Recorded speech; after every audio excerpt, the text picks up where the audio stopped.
Putri Isnari tak bisa masuk kamar gegara dikunci Abdul Aziz saat malam pertama. Pedangdut Putri Isnari tak bisa masuk kamar gara-gara kelakuan suaminya, Abdul Aziz. Hal itu terjadi pada saat malam pertama, Putri Isnari tertawa melihat tingkah Abdul Aziz yang lupa bahwa sudah memiliki istri.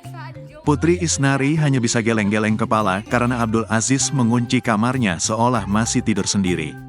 Melansir dari laman TikTok @zetri_zainal pada Kamis, tanggal 25 April tahun 2024, akun tersebut mengunggah potongan video yang berjudul drama pengantin baru Putri Isnari yang tak bisa masuk kamar karena dikunci suaminya.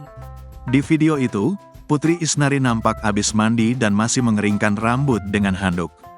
Tak lama, Aziz pun datang membawa kunci dan membukakan pintu kamarnya. Lupa dia kalau punya istri, ya. Kebiasaan jomblo begitu dia, masa aku dikunciin itu pintu, ujar Putri Isnari dalam video tersebut. Di video itu, Putri sempat kesal karena keteledoran sang suami.